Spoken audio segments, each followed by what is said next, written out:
Hello, hello, hello. Welcome back to another episode of An Orange Life. This is Deanna. Well, I had to bring you part 1A. I couldn't put it in my first video because I need to put in a trigger warning. So it's a trigger warning from this point moving forward. If you are sensitive to any sort of essay or any sort of or in that arena, then if you're very sensitive, then please tune out at this time. I don't want anyone listening who is going to be triggered by this video, especially if you're not in therapy. So I don't want anyone listening to it. So so at this moment, if you are sensitive and you have essay in your history or things in that nature, please exit out at this time because I don't want to do that to people. All right, let's get started. Moving forward rather, with the Psychology of Women Part 1A. Now, we're talking about the early years. Now, I had to do this separate video because this part is important because this sets the tone for the rest of our lives, basically. Now, when you're a little girls really have to be protected. And it's probably why, when you are a young child, a toddler, 1, 2, 3 years old, how, little girls want their daddy because nature wise, we know that men are protectors. So we look to males for protection. Now, with this protection, in many cases, comes the SA that happens to young children. And when you experience this at a young age, that basically sets the tone for how you view intimate relationships moving forward, unless therapy is intervened. Because when a child is touched at in childhood, it skews their views on their sexuality, their femininity, having healthy, intimate relationships. All of those things are skewed as you grow because these things that's not supposed to happen to you at a young age.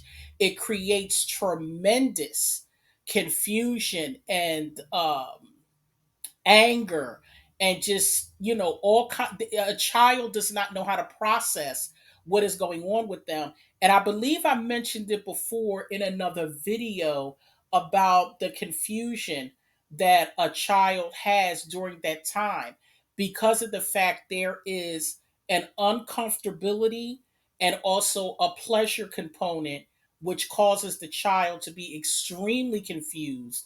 And that's why when it comes to boys, they get angry and they're more aggressive and violent. And when it comes to females, they become promiscuous, uh, just all kinds of behavior. Just all kind.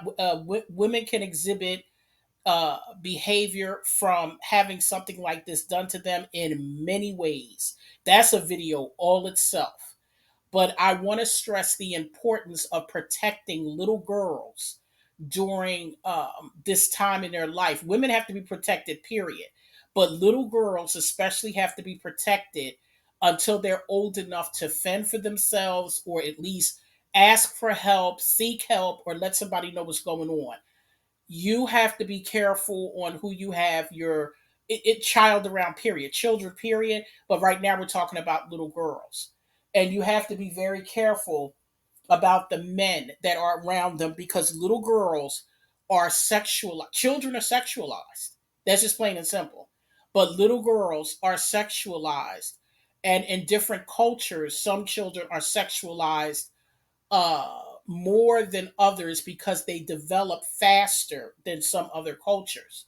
So some cultures, a girl could, if she hasn't developed yet, she can still, look like a boy from the back if she hasn't developed.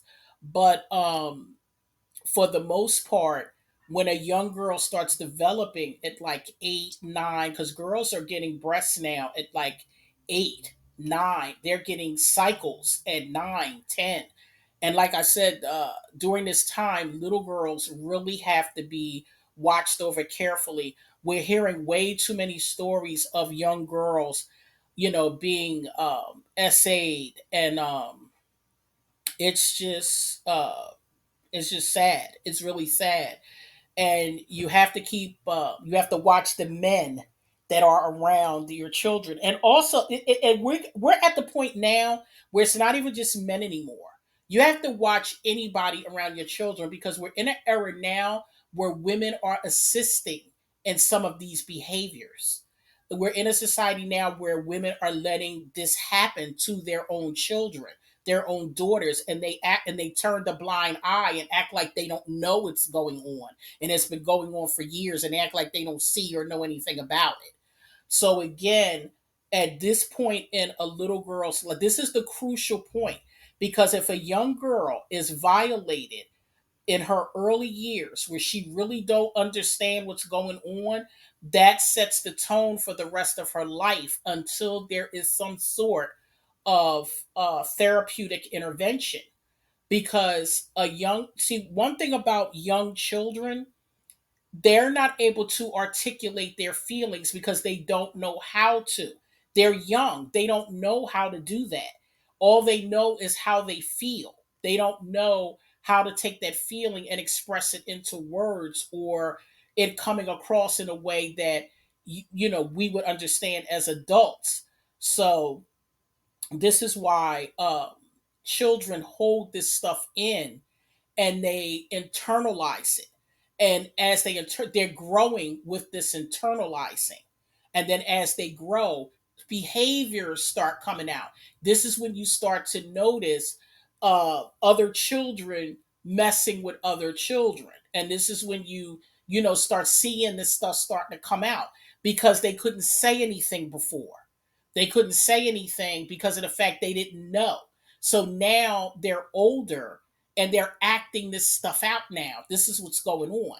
And this is why when you hear somebody say, oh, that girl fast or whatever, a lot of times she's not fast. What happens is she was already touched.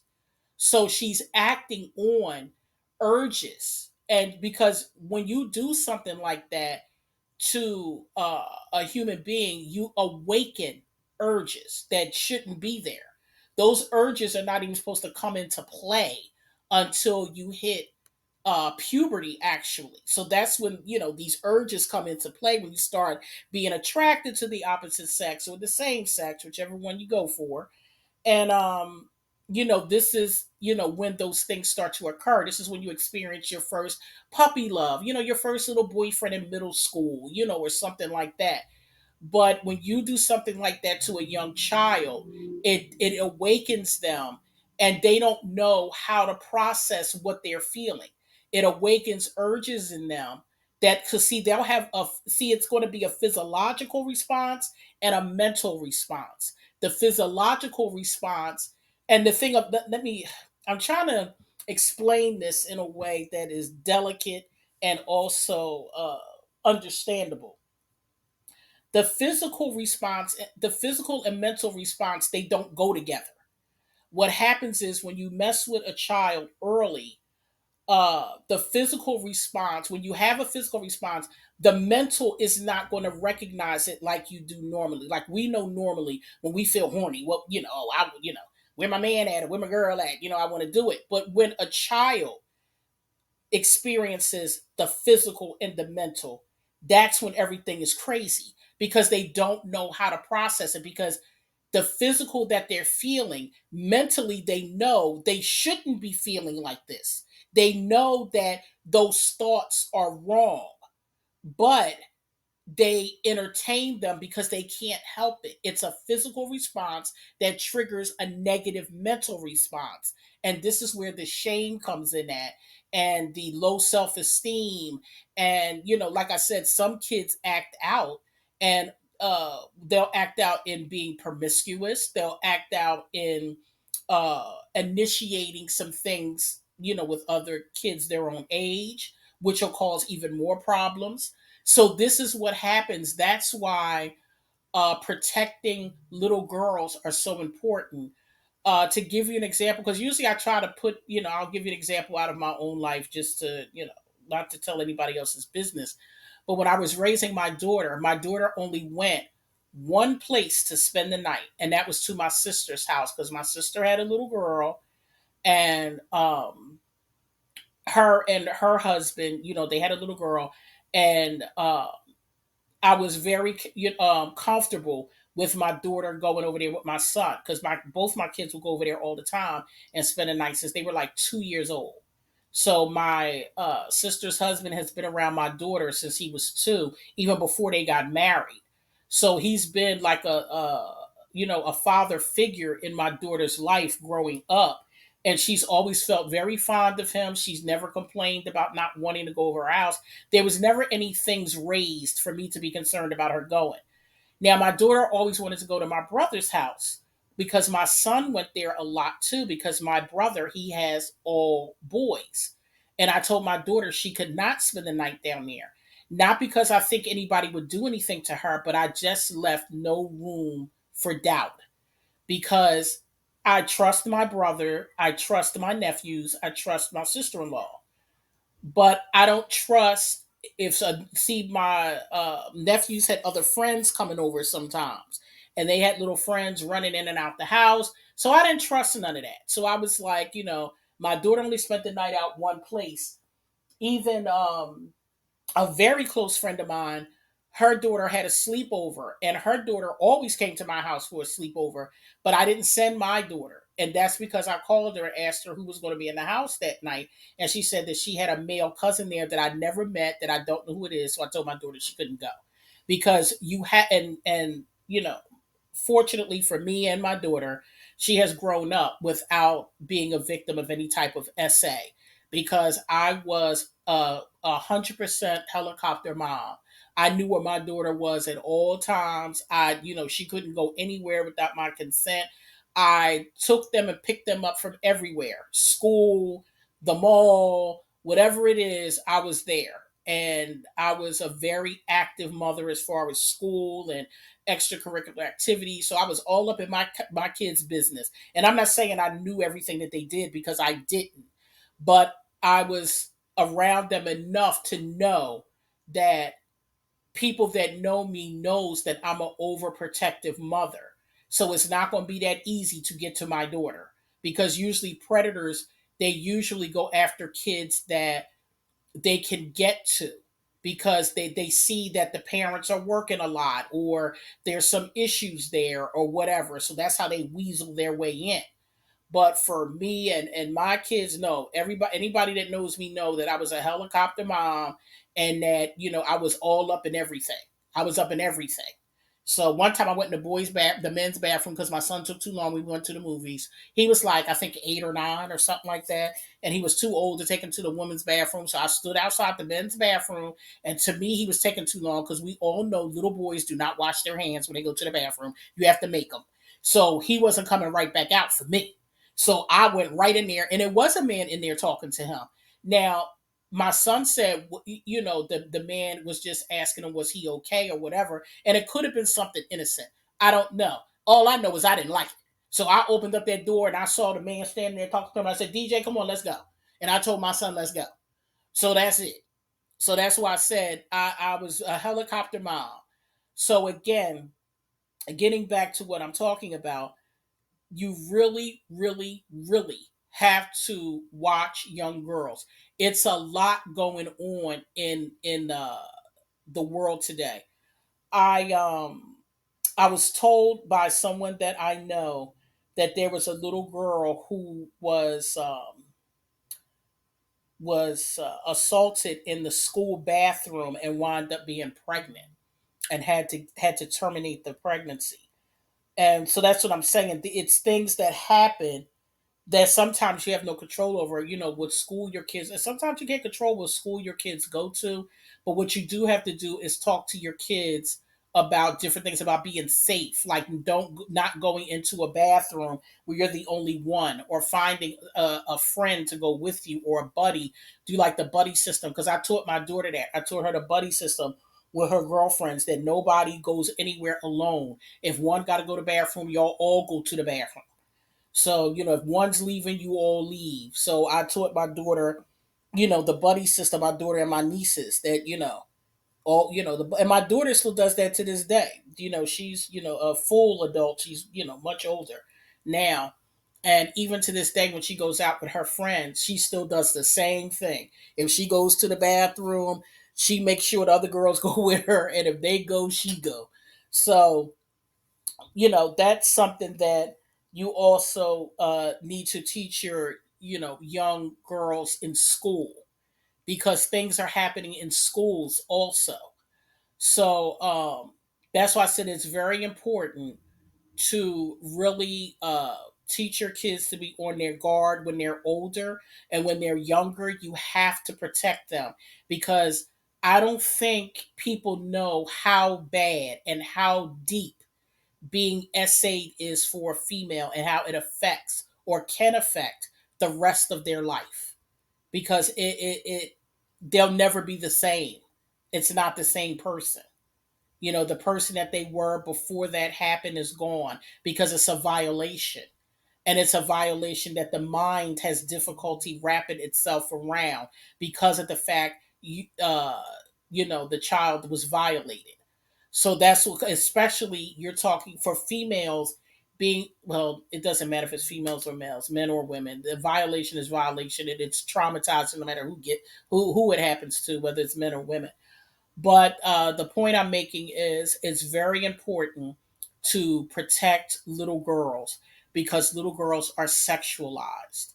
I believe, in my opinion, I think that children are sexualized more than adults. That's how I see it, because there's a lot of it now. It's so much of it is ridiculous. And also, you're also listening to how there's a lot of children being missing these days and things like that. So I think because there is more people that have eyes on uh, children more than what we think. They may not act on it, or have act on it as of yet, but there are many people walking around that, because I can't just say it's men, because there are some women out here that are preying on young boys. So you can, it's no longer a man's thing anymore. Right now, I'm talking about women, but it's no longer a man's thing anymore, because, I mean, a woman's thing anymore, because there are young men out here that are going through it also, or, teenage boys and young boys and things like that.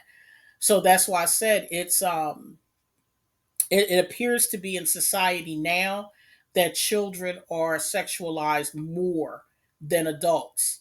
And that's why I said it's important to protect your children. Know who your children are around. Pay attention to family members and teachers and coaches, and anyone that has the ability to be with your child on a one-on-one, or somebody that has the ability to influence your child, whether it's a sporting coach or a teacher, or pastor at a church, or whoever, any authoritative figure. So you have to be very careful with that. But I just wanted to put this part out, and I'll probably do this throughout my psychology of women series, because there are certain parts where I have to tell the dark side of it, and I need to give trigger warnings, because everybody can't sit and listen to what I'm saying, because some people need therapy, and some people may hear this, and they might start having flashbacks, and I don't want that for people. So that's when I do these 1A's, 2A's, whatever I do, I will always make sure, if it's a trigger warning, if it's something, I'm sorry, I said that wrong. If When I'm doing the psychology of women videos, if I have to do like I'm doing now, like a 1A or a 2A or something like that, then I will let you know in the first video. Like, for example, I did part one and I didn't mention it. When I do part two, I'm going to mention if I'm going to do a 2A or something like that, that will be a trigger warning, and that way it's coming. So I just wanted to put this out, because this is very important to talk about, when you talk about the psychology of women and the beginning, because this sets the tone. What happens when you're a child? That determines how you look at, view, and how you relate to sex moving forward in your life. This is the difference between a woman that can help a child escape or take a child to a predator. That's the difference, because that mean that's a whole lot. That's a whole lot. That means that's a big difference. And I'm not saying that every person who's been assaulted will do something like that. I'm saying that the people that do these things, 100 out of 100, they've been assaulted themselves, and not and assaulted not just once and not just in one way, but more than likely many different ways. And their way of thinking is so twisted that they don't even see that they're doing something that is traumatizing to another human being. They cannot see it because they've been traumatized to the point where they're just gone. And there's people out here you're just not going to be able to help. There's people out here that, you just have to let them go and let the judicial system handle it or whatever. It's people out here you just have to keep out of your life. It is what it is. So I thought this was important to put out because this is a crucial part of a woman's life. Those early years set the tone. If you had a good early childhood, odds are you can have a good productive life. If you had a rough early childhood, including trauma, then it could go either way if you don't get therapy. Therapy will help with a lot of things, but if you don't get therapy, it's going to be a lot of spiraling throughout that young woman's life. It's going to That's the difference between a young woman, you know, these IG models going to Dubai and having these things done to them. These women that do stuff like that, they have assault in their history. There's no way. There's no way. And all these different, porn, all these different things that come up. It's no way. It's no way. There has to be some trauma there. This is why we're able to have these industries. These industries are available. These industries stay full because there are women who have been damaged women, and this is the worth that they see themselves at. This is what they see for themselves. They don't see their worth in anything other than what they're displaying, as far as OnlyFans and Pornhub and the strip clubs and things like that. They don't think they have any other value other than that all they have is their body. Their body is their value because when they were young, that's what was used and abused. So they figure, hey, I might as well use it to my advantage now. My body's been ran over anyway, so what difference do it make? Let me use it to my advantage. And this is how a lot of these women think. And how do I know? Because I've interviewed many women. The stuff, the information and the things that I'm talking about in these videos, it's coming from my own personal experience dealing with uh people that I've interviewed over the years. And I've interviewed people from that lifestyle. I've interviewed prostitutes. I've interviewed. I had to. Matter of fact, I've rescued a girl from from trafficking. I wound up. She did come in with a pimp, and I recognized it right away because he was much older and she was young and scared and just it was so sad. But I got her away from him though. I got called in a favor from somebody in the city, and they got her into some temporary housing and got her some services. So I was able to help her. So I think that's one of my proudest moments in nursing for me. I've saved lives and things like that. I've helped help people from dying and stuff like that. But I think my proudest moment to me is helping that young girl get out of that situation and to have let her have a chance at life, because I made sure that she got all the services, mental health services, housing, financial services. This was a while ago. And the last time I saw her on Facebook, she was doing pretty well. From what I understand, she got married, from what I saw, and she had a child. So, and she appeared to be happy from what I saw. I didn't reach out to her because, you have to keep those lines, but I'm happy what I did for her. So, I'm going to close this video out, but I had to come back and talk about this part because this is very crucial. This is like the most important thing when you're a young child before you get into liking boys and all that kind of stuff. I'm talking about when you're, a year old, two, three, because things happen to young girls, and sometimes they block it out, and they don't understand why they act the way that they do or why they feel the way that they do because they blocked out what they went through because they were so young. They were so young, and it's a traumatizing event that they more than likely they blocked it out and they don't remember, but they also don't understand why they feel the way that they feel or why they act the way that they act. So, it's just, difficult all around. If you know anyone who has been through something and they have not sought any professional help, you should encourage that person to seek professional help because it's going to help them in the long run. Because there's a lot of things that go on in a young woman's mind when she has gone through something like that. And it's not good. It's never good. And women who have gone through that, they usually have a lot more difficulty in life because you have to learn how coping mechanisms and different things on how to get through when you come across certain triggers because there's always triggers to trauma and you don't know what those triggers are until they actually happen. So, but I'm going to close this out because this is long enough because this is another video that's turning into 30 minutes and I wasn't even trying to make it this long, but I had to get at these part this part out, excuse me. um I had to get this part out. So let me close this out because I'm starting to get tired now. But anyway, I'm gonna come back with the psychology of women part two, and I got another video. I got a bonus video for you guys that I'm gonna upload um this week also. All right, guys, have a great one, and I will see you soon.